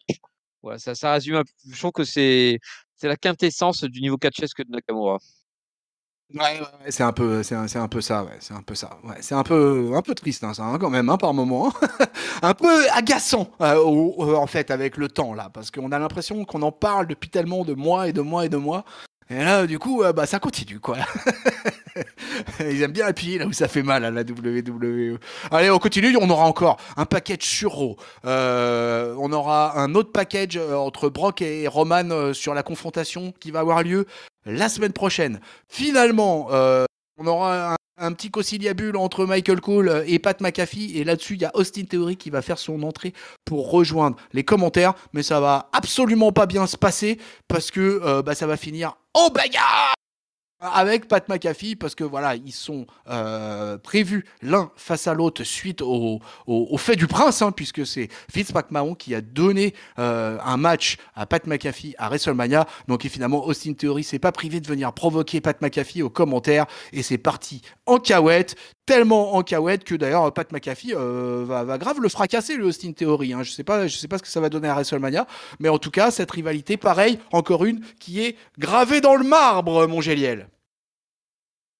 Ouais, puis ouais, alors pour le coup, j'ai trouvé ça assez sympa, même si Austin Theory déboule un peu nulle part, mais la réponse de McAfee, qui a été, que j'ai trouvé encore super bon sur l'ensemble du show, hein, aux commentaires, dans ses attitudes, etc., etc. Il est vraiment très bon. Et là, il a sauté sur Austin Theory. Alors, effectivement, il a été montré très fort. On va voir. Alors, peut-être que dans sa gimmick et puis dans son énergie, c'est ce que ça a aussi donné. Peut-être qu'il voulait pas forcément le montrer aussi fort. En tout cas, c'est l'impression que moi, j'ai ressenti. Mais ça va. J'ai bien envie de voir ce que ça va donner, même si ça fait, comme je disais tout à l'heure, un énième guest hors catch qui va arriver sur le WrestleMania. Ouais, parce que le contexte, c'est que Austin Theory arrive aux commentaires en fait pour commenter le main event de ce SmackDown, Ah ouais. dans le cadre du match du titre intercontinental entre Sami Zayn et Ricochet. Et en fait, le match va même pas débuter que Theory et McAfee. Theory va se lever pour prendre le micro, et alors que McAfee est en train de commencer à lancer le teasing du match. Et direct, ils vont se retrouver l'un en face de l'autre, quoi. Et puis là, ça part en couille, papy. Ça part en vrille, ouais, ouais, mais j'ai plutôt bien aimé moi aussi la confrontation physique entre eux deux. Bah, finalement, qu'on disait un peu tout à l'heure, hein, on aime bien quand les gens se foutent sur la tronche, c'est comme plus sympa que quand ils se font des petits segments micro. Quand même Et la là, quintessence.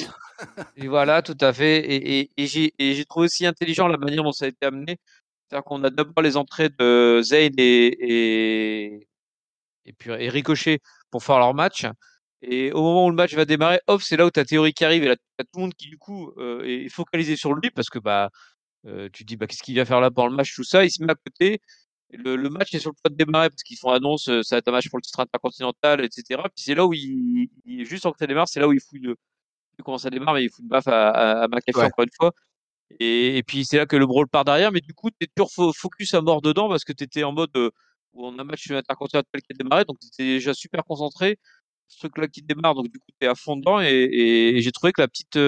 En tout cas, ça avait été super bien joué, en fait, le fait le timing de ce segment-là, pile poil entre les entrées et l'annonce du championnat et les débuts du match, quoi. J'ai trouvé que c'est bien calibré, que du coup, c'était efficace comme segment.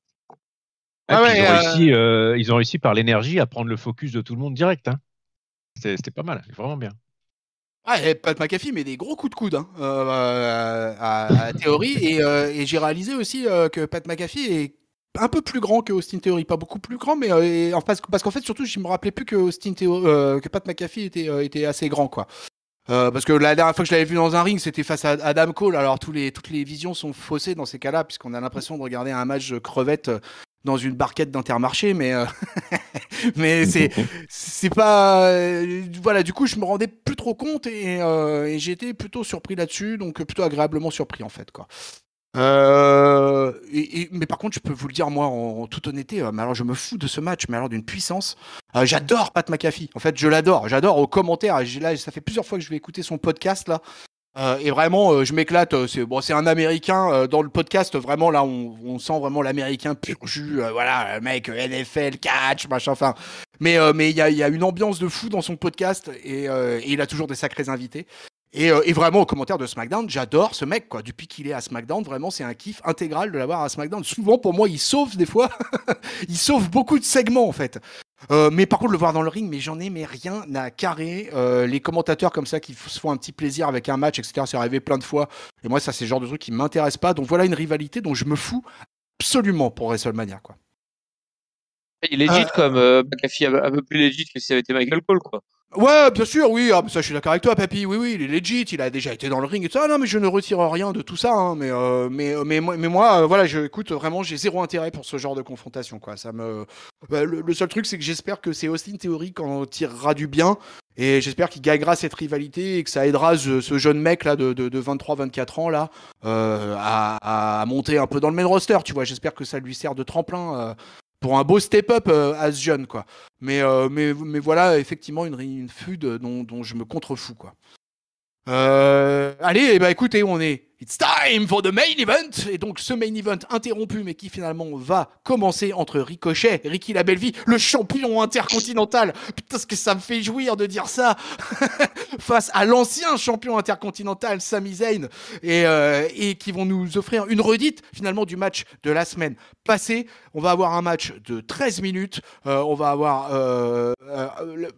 Les mecs, j'ai envie de dire qu'ils commencent à se connaître bien, et alors du coup, bah, ça nous donne un match quasiment de meilleure qualité que la dernière fois. Je crois que Ricky va à peu près tout tenter sur le début de match, alors que Zayn, lui, va tout tenter justement pour le ralentir en bon heel qu'il est. Il va tenter des soumissions, il va tenter des blocages de tête, blocages du cou. Ricochet, lui, va pas s'en laisser compter, va balancer du backflip, du dropkick, et Ricky est toujours là, toujours debout. Finalement, dans les cordes, Sami va réussir à coller une belle bombe Liger pour un nearfall. Derrière, échange de clothesline, des petits coups dans les côtelettes là, et puis un bon springboard lariat. Putain, quand il fait ça, mais ça me rappelle les souvenirs de la Lucha Underground. Finalement, Zayn va bloquer un premier recoil, mais qui sera pas le dernier. Il va réussir à placer une position pour une exploder superplex. Finalement, Sami va être trop lent justement pour capitaliser sur cette superplex et le recoil est connecté par Ricky. 6-30, Senton, pinfall, victory. Ricochet célèbre avec le titre, il conserve son titre et donc Sami Zayn ira bien à WrestleMania juste en tant que simple catcheur pour affronter sa bête noire, en l'occurrence Johnny Knoxville. Voilà messieurs, on est dans la rivalité Knoxville-Sami Zayn. Ricochet lui va continuer son chemin avec le titre intercontinental. Donc deux questions se posent. Qu'est-ce qui va se passer dans le cadre de la rivalité Knoxville-Zayn et qui va venir affronter Ricky à WrestleMania, mon cher papy? Alors, qui va affronter Ricochet? Je t'avoue que j'ai pas encore trouvé, mais je pense que ça sera quelqu'un de Raw. Je ne vois pas comment ça Ouais. peut être autrement, parce qu'à SmackDown, il n'y a pas assez de gars disponibles, en fait. Et si tu vas chercher un Jinder, enfin, en tout cas, j'espère, parce que si tu vas chercher un Jinder normal, faut arrêter les frais, quoi. Ça serait vraiment pas. Ça aurait été un autre Jinder, mais ce Jinder-là qui se fait marcher dessus par tout le monde, c'est pas intéressant du tout. Donc, j'aimerais bien éventuellement Rollins, ça serait pas mal, puisqu'il est disponible. Ça peut être Omos, mais dans ces cas-là, je donne pas cher de la peau de Ricochet. Mais bon, voilà, je pense que ça serait intéressant que ce soit quelqu'un d'heureux qui vienne le chercher, histoire d'avoir un bel adversaire pour Ricochet. Et sinon, pour le match en lui-même, pour moi, c'est un très bon match, encore une fois, comme la semaine dernière. Il a l'avantage cette fois-ci de donner une victoire clean à Ricochet. Ouais. Il permet à Zayn de se concentrer sur l'histoire de Johnny Knoxville, où je trouve aussi que c'est plutôt bien fait avec un Knoxville qui rend Zayn fou. Et bah ça, c'est plutôt intelligent, parce que si on a eu un Knoxville qui était comme McAfee qui mettait des nions à Zayn, on n'y aurait pas cru pour le coup. C'est là pour le coup la différence physique est trop importante, et donc du coup c'est intelligent que ce soit par une espèce de torture psychologique où Knoxville arrive à faire péter les plombs à Zayn. Et donc je trouve que l'histoire est bien racontée là-dessus. Globalement, franchement, ils auraient dû mettre le fil rouge le fil bleu finalement de l'épisode là-dessus. Ils l'ont un peu mis avec l'interview de Z en début de show. Mais je pense qu'ils auraient y aller à fond parce que pour le coup, c'est aussi une réalité que ça arrive bien à vendre. Et puis, bah, je trouve que ça coche toutes les cases parce que, bah, finalement, Zayn de Knoxville, la rivalité a du sens. Ricochet reprend du gros poil de la bête avec des gros matchs dans le ring où il gagne en plus clean. Et en plus, ce titre intercontinental reprend ses lettres de noblesse en étant main event. Donc, moi, je trouve que avec cette histoire-là, il coche quand même pas mal de cases pour nous faire une bonne road pour Mania. Gabriel? Pareil, en insistant un peu plus sur le contenu du match que j'ai trouvé vraiment super sympa. Alors j'aime beaucoup comme toi Ricochet, tonton. J'ai trouvé que ce rematch-là, il permettait avec la ceinture autour de la taille de Ricochet de vraiment lui permettre de lâcher les chevaux. Et j'ai vraiment eu l'impression qu'il avait franchi un cap sur l'histoire du match, sur ce qui était raconté et la manière dont il l'amenait. Ouais. Avec vraiment, enfin, il a tout balancé. Il y avait beaucoup plus d'assurance. On était moins dans le. Je vais chercher. On était déjà dans un gars qui défend son titre, et c'était le cas. Mais enfin, j'ai trouvé ça vachement crédible. J'ai trouvé ça vachement plus sympa en fait, plutôt que disons que j'ai eu moins peur qu'il perde le titre que sur le match précédent qu'il n'arrive pas à le gagner. Et donc c'est cette assurance dans la manière dont il a catché que j'ai trouvé sympa en fait, avec déjà un Sami Zayn un peu en dessous. Et c'était tout à fait normal par rapport à ce qui était écrit et puis surtout par rapport à ce qui se racontait pour la suite. On en avait déjà parlé il y a 2-3 semaines. On a un Sami Zayn libéré qui va effectivement pouvoir aller se fracasser avec, enfin ou pas, hein, avec Johnny Knoxville. Et je trouve que l'analyse de Papy, elle est très juste. Il est absolument pas crédible dans le ring, Johnny Knoxville. Donc ils ont raconté un truc à côté et c'est parfait. Moi, je verrais même, j'y ai pensé. Il y a un truc qui me ferait vraiment triper, puisque maintenant qu'il n'y a plus la ceinture, on peut se dire que le match peut être emporté par n'importe lequel. Ça me ferait vraiment triper de voir débouler un Steve-O, par exemple, pour ce qui connaît un peu l'univers Jackass, qui viendrait, parce que lui, pour le coup, c'est pareil. Hein, je crois que même s'il il a un peu évolué par rapport à l'époque Jackass, je crois qu'il est capable de provoquer une pop de dingo si on le voit débouler, Steve-O. Et qui viendrait filer un coup de main à Johnny Knoxville sur un truc pas clean du tout, mais qui permettrait de remporter le match, où on n'est vraiment pas sur la confrontation physique, où on sait, comme tu l'as dit, Papy, à juste titre, que ça marcherait pas. Ça marcherait C'est pas. lequel, Donc, c'est lequel, Steve-O, Géla? C'est celui qui c'est le dingo. celui qui s'est fait power slammer par Brock Lesnar à travers une table? Non, en fait, non, c'était un des historiques qu'il avait quitté. On l'a pas vu dans les derniers là, mais c'était Ok. le plus dingo là, le chauve qui était, qui se faisait toujours des trucs. Bah, il allait dans les trucs de crocodile, il faisait. Enfin, c'est celui qui était le plus fou quoi. Pas Et celui qui est qui traîne avec Darby Allin ou c'est encore un autre? je sais pas, Non. Non, je non, sais non, pas. non. Non, Et c'est pas. Steve-O, c'était vraiment le gars. Enfin, c'est lui qui mangeait non, qui sniffait du wasabi. Je sais pas si vous vous souvenez. Enfin, ces trucs, mais des trucs de dingue. Et donc, ouais, il sniffait du wasabi. Vous voyez ce que c'est le Sniffer du wasabi? wasabi. Ouais, je vois ce que c'est du wasabi, Ouais, ouais. ouais. Voilà. Donc, c'était le niveau de ce genre de truc qu'il faisait. Ok. Et voilà. Et donc, ça pourrait être un truc qui se raconte comme ça, quoi. Et où on n'est pas, comme le disait Papy, je reviens encore dessus, mais sur de la confrontation physique, on est vraiment sur de l'entertainment. Ça peut être très sympa. Et la deuxième partie, donc par rapport à Ricochet, j'ai effectivement pas d'idée. J'aimerais vraiment qu'il ait une espèce de feu d'intermédiaire qui lui permettrait quand même de continuer parce que j'ai très envie de le voir encore avec sa ceinture. Avant d'avoir un truc un peu plus gros, mais je sais pas. Peut-être effectivement du côté d'Euro, mais j'ai pas d'idée. Je sais pas ce qu'ils vont nous amener. J'aimerais juste qu'on soit sur quelque chose de costaud, intéressant, mais qu'il gagne cette première feud, histoire de valider vraiment son statut et puis qu'on le voit catcher. Et puis parce qu'il mérite, je l'aime beaucoup, j'adore la manière dont il catch. J'ai déjà exprimé hein, sur le fait qu'il est technique, etc. Et j'adore les high flyers et compagnie. Donc voilà, j'aimerais qu'il la garde encore un mois ou deux, puisqu'on sait que de toute manière, il ne pourra pas la perdre à WrestleMania. Ou alors, ça me ferait chier. Si, Enfin, pas WrestleMania, ouais. contre Sami Zayn, en tout cas. Non, pas contre Sami Zayn. Bon, moi je reviens juste vite fait sur le match, parce que le match, en fait, c'était le gros moment catchesque de ce SmackDown. 13 minutes de catch, et puis pas du catch de merde, quoi, parce que Sami Zayn, c'est que du bonheur, parce que je prends plein de plaisir avec Ricky en ce moment, mais j'adore Sami Zayn aussi. Le peuple catch-up le sait bien, quoi. Donc, du coup, pour moi, c'est que du bonheur, un match comme ça, quoi, entre deux catcheurs que je kiffe, et puis vraiment super qualité de catch, quoi, là, et vrai, que ça soit du côté la fameuse explodeur superplex là, Sami Zayn il la sort pas à tous les matchs celle-là, et quand il la sort, voilà quoi, là c'est quelque chose. Alors qu'en même temps Sami Zayn il vend pendant le match le fait qu'il est névrosé, stressé, que avec toute la pression qu'il a en ce moment avec l'autre dingue derrière quoi, un peu en background quoi, qui lui met cette pression. Donc tout ça, moi j'ai trouvé que c'était super bien foutu. Le finish est super chouette. Enfin bref, tout ça c'est magnifiquement réalisé quoi. Là, vraiment le catch dans ces moments-là, c'est vraiment de la super belle chorégraphie. Et quand c'est vraiment, quand on est dans un niveau pareil, je crois que c'est toi, Papy, tout à l'heure, qui a dit que le titre intercontinental retrouvait ses lettres de noblesse. Je suis totalement d'accord avec cette appellation, parce que je pense que Ricochet va être celui qui va remettre ces fameuses lettres autour de la ceinture intercontinentale, et ça fait plaisir en plus de savoir qu'il va avoir son WrestleMania moment avec la ceinture sur les hanches.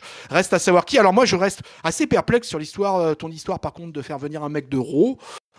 Mais j'avoue qu'effectivement, en me cherchant un peu, j'ai un peu du mal à aller chercher un mec comme ça de prime abord pour le titre intercontinental. Mais je vais y réfléchir, on a encore du temps. Enfin, encore du temps, mesdames et messieurs, il ne reste que 23 jours avant WrestleMania. Allez, vous pensiez que c'était fini? Eh ben non, c'était pas fini, peuple de catch-up. On est en triple frite, donc c'est beaucoup plus long. Mais ce SmackDown avait décidé un petit peu de s'étirer aussi, puisqu'on aura eu 2 minutes supplémentaires à la célébration de Ricky. On va se retrouver dans le parking de l'Arena de Birmingham, et on va retrouver qui? Ronda Rousey et Charlotte Flair, qui sont en train de se mettre joyeusement des coups de genoux, des coups de poing dans la gueule. Elles sont à côté d'une espèce de berline rouge sur laquelle Charlotte va balancer Ronda Rousey contre la vitre. Là-dessus, il y a Jamie Noble, un des gars, un des bookers là qu'on voit de temps en temps à l'antenne, ça, un booker en costard rouquin qui débarque, qui vient de s'interposer entre les deux filles. Mais alors là, ça va être le plus mauvais des trucs, parce que Ronda elle va mettre une droite, à mon avis d'ailleurs une droite totalement legit au fameux booker rouquin quoi. Jamie Noble, il essaye de s'en sortir avec Charlotte, mais ça marche pas. Finalement, il essaye de choper Ronda, mais c'est Ronda qui va attraper Jamie Noble et qui va le balancer contre Charlotte. Et le Jamie Noble, il se dit non mais là c'est bon. Alors du coup, c'est d'autres mecs qui viennent à la rescousse. Là-dessus, j'ai trouvé ça très drôle. Charlotte, elle met une droite à un mec qui essaye de tenir Ronda Rousey, et en fait, elle rate sa droite et elle lui fout tu sais, comment on dit ça, quoi, le pic du poing dans l'œil. Et on voit le mec qui baisse la tête en disant ah putain merde, le Poke of Doom.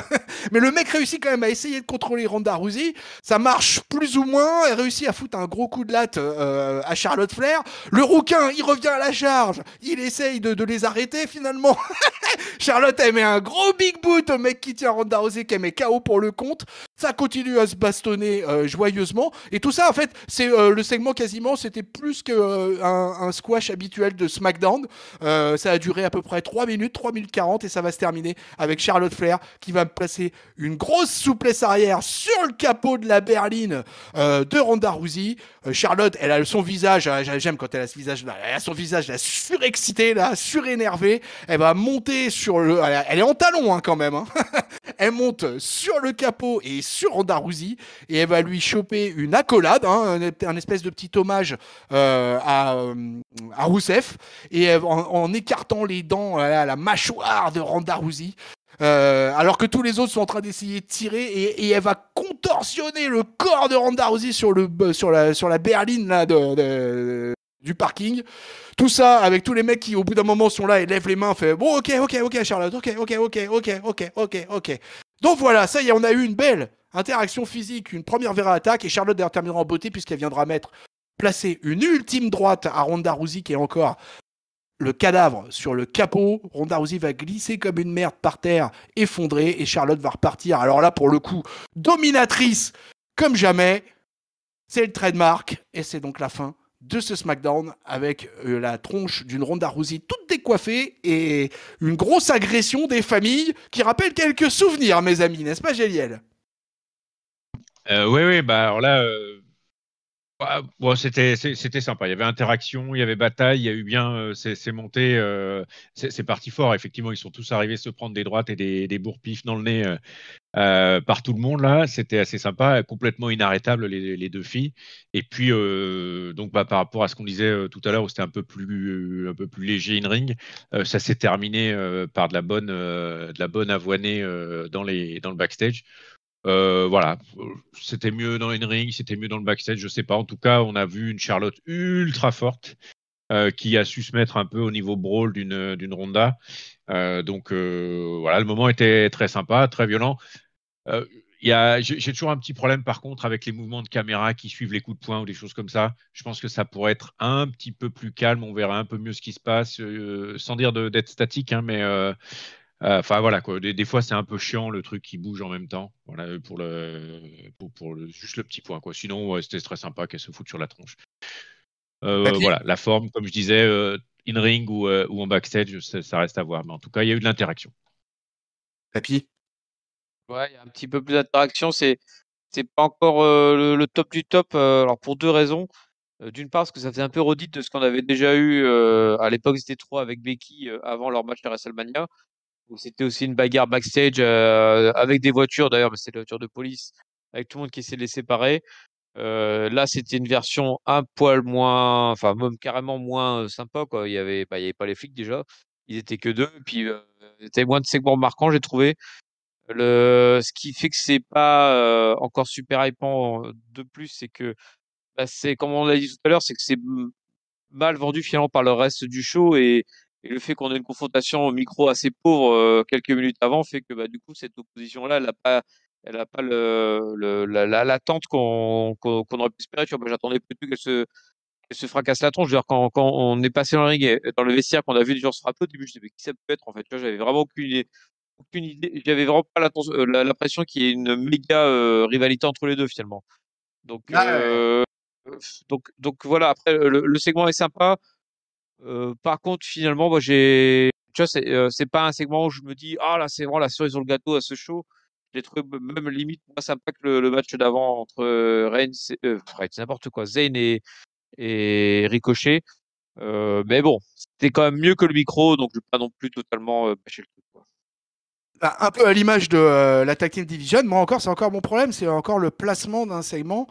Ce SmackDown aurait pu totalement se terminer par ce match Zayn Ricochet avec la célébration de Ricky, le trademark, point barre, et ça s'arrêtait là. Parce que moi, ce segment, eh ben, je l'aurais placé à la suite de la promo micro. C'est-à-dire que Mm. j'aurais fait la promo micro avec Ronda et Charlotte, bam, comme ils avaient fait. Et puis bah, peut-être l'entrée d'un catcheur en prévision, je crois que c'était le fameux trio smash qui n'a d'ailleurs jamais eu lieu. Donc on faisait une petite coupure le temps de l'entrée d'un des catcheurs et on retrouvait Charlotte et Ronda qui se rejoignaient, tu vois, au parking et qu'on n'avait pas fini de ce qui s'était passé sur le ring. Et je trouve que là, tu vois, ça aurait eu du rythme, ça aurait eu de la logique. Là, on se retrouve dans un truc qui s'est passé il y a 1 heure de ça. Et on nous colle un segment, alors que moi, le segment, je l'ai trouvé fun. Il n'y a pas de problème là-dessus. Je remets pas en cause ce qui se passe dans le parking. En plus, les bastons dans les parkings, dans les locker rooms, dans les backstage, etc. Ça c'est légion dans le catch depuis des décennies et des décennies. Donc, c'est pas une redite. En fait, c'est comme ça, quoi. Ça fait partie de la culture catch, quoi.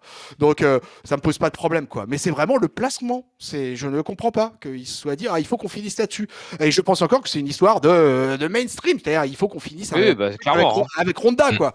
Il faut qu'il y ait Ronda absolument, absolument à la fin du show, quoi. Il faut qu'on termine avec une image de Ronda, quoi. Voilà. Donc c'est triste parce que du coup, je trouve que ça enlève un petit peu du prestige au beau main event qu'on a eu, quoi, entre Sami et Ricky, quoi. Bon, bref, allez, on arrive au final, en tout cas, de ce SmackDown, et c'est donc le final de la Team Catch-Up avec le top flop note habituel.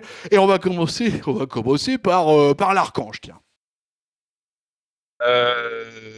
Pas simple, parce que j'ai pas été hyper emballé par le SmackDown pour une fois. Donc moi qui suis d'habitude quand même un bon public, bah je préviens déjà que la note sera pas terrible. Je vais commencer par mon top avec le match de Ricochet. Très content que cette ceinture, au moins sur le ressenti que j'ai eu moi, lui ait fait franchir un cap. Vraiment, hein, j'ai senti plus sûr de lui, moins dans la perte de la ceinture immédiate, etc., etc. Donc j'ai trouvé ça vachement sympa. Puis, je trouve que ça matche bien, mais alors c'est aussi lié au talent de Sami Zayn, mais je trouve que voilà, les deux marchaient bien tous les deux.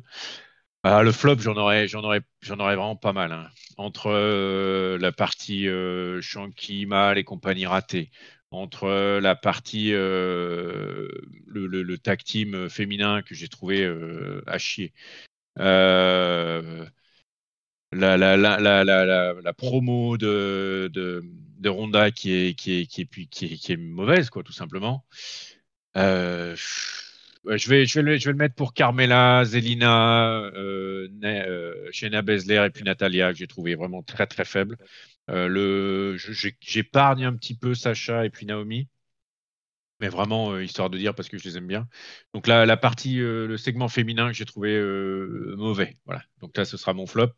Et puis ma note, bah, ça va être un truc avec juste la moyenne, hein. J'ai trouvé que j'ai été très ennuyé par les teasings divers, les vidéos diverses, etc., etc. Donc ce sera, une fois n'est pas coutume, un 2,49 pour pas mettre la moyenne. Voilà. Papy, on dit à Témi, la sentence. Ouais, ça sera un poil mieux parce que effectivement, il y a eu des gros coups de mou qu'on a bien décrits durant tout au long du show. Mais il y avait des segments qui m'ont plutôt plu. Alors, ce que j'ai dit, hein, tout ce qui est autour du titre intercontinental, la rivalité, les rivalités avec des hosts pourtant, avec McAfee et Knoxville, ça m'a plutôt bien plu. J'étais bien hypé par l'histoire des trios, même si du coup maintenant ça retombait derrière. Mais bon, vous pouvez pas savoir en regardant qu'on perdait Biggie, donc je vais pas en tenir compte dans ma note. Euh, du coup, je vais quand même donner un 3 à ce niveau-là. Au niveau des tops et flops, le top, bah, je vais rejoindre Gilles en le donnant pour le main event parce que voilà, comme je dis, ça coche toutes les cases ce genre de match et le boulot est super bien fait et pour les deux catcheurs et ça donne envie pour WrestleMania. Donc voilà, c'est du là, il y a du travail vraiment très bien fait. Et pour quand je parle du main event, c'est catchesque, hein, bien sûr. Je parle pas de la bagarre dans le garage, hein.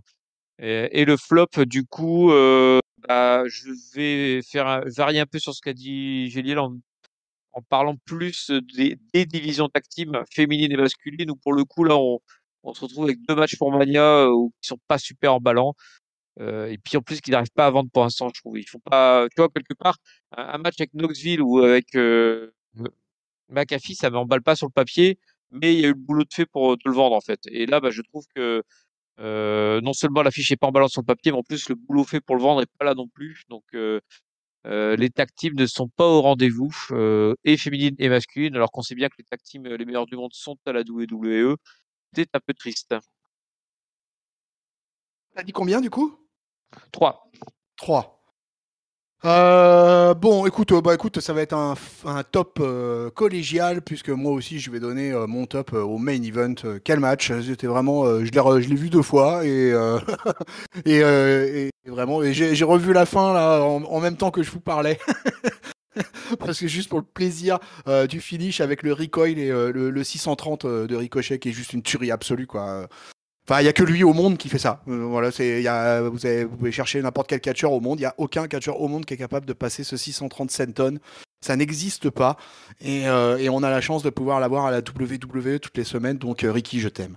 Mon flop, ça va être dans la même veine de toute façon, parce que moi je vais le donner à la tag team division masculine, précisément, parce que alors là vraiment non, c'est non, quoi, c'est pas possible, quoi, c'est pas possible d'avoir 8 équipes en réserve, de se retrouver avec un pauvre match en 2 contre 2 avec une équipe qui sort de out of nowhere, qui avait jusqu'à présent, qui effectivement avait fait des matchs de tag team dans le cadre du titre intercontinental, au grand malheur. Mais qui n'était finalement pour moi pas une tag team encore établie, quoi. Il y avait d'autres équipes là, dans les 8 équipes déjà citées tout à l'heure, qui étaient largement capables d'avoir un shot.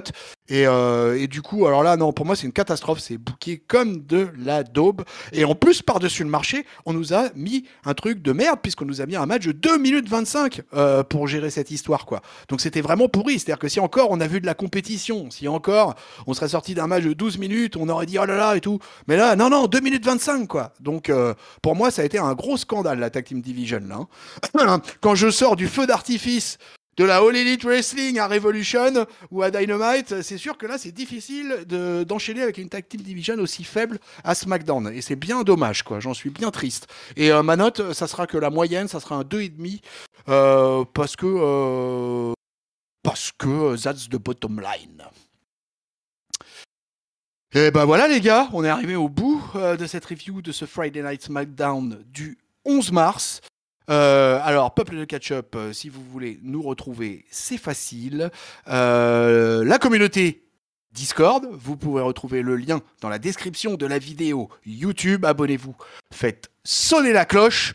C'est de bonne aloi. Si vous voulez vous nous retrouver sur toutes les bonnes plateformes de podcast, n'hésitez pas à aller vous abonner et vous nous retrouvez sur Deezer, Aosha, Google Podcast, Apple Podcast, Spotify, PodCloud, les réseaux sociaux, Twitter, Facebook, Instagram. Je profite d'ailleurs pour les réseaux sociaux. On a envoyé plusieurs invitations sur le compte Twitter de Catch-Up cette semaine dans le cadre de la relance de You Talk Too Much de printemps. Donc on espère que tous nos amis vont nous répondre allègrement. Sinon, en ligne, vous avez déjà le Monday Night Raw de cette semaine dirigé par nos amis El Patron et Raphaël Hier. AEW Revolution, la grosse analyse reviewé par Tao, la taloche du catch et moi-même. Voilà, je crois que j'y suis complet. Il ne me reste plus qu'à remercier mes tag team partenaires gériatriques of the day. Alors là, le plus gros, le trio le plus âgé de l'histoire pour reviewer un SmackDown. Merci, mon bon Géliel. Merci tonton, et j'allais dire que du haut de cette troisième corde, 150 ans de catch vous contente, non? C'est pas loin, on est ça? C'est pas loin de ça, ouais. Merci, mon papy. Et merci à toi, tonton, et merci à Gilles de nous avoir permis de compléter le trio. Voilà. Et ben écoutez, Peuple de Catch-Up, c'est sur ces bons mots qu'on vous laisse. On vous souhaite une bonne semaine pleine de catch. On vous fait des bisous. On vous fait des cordes à linge plein la face. Salut, papy. Salut tonton, salut Gilles, salut à tous. Salut, Géliel. Salut tonton, salut papy, et bonne semaine à tous. Salut, Peuple de Catch-Up.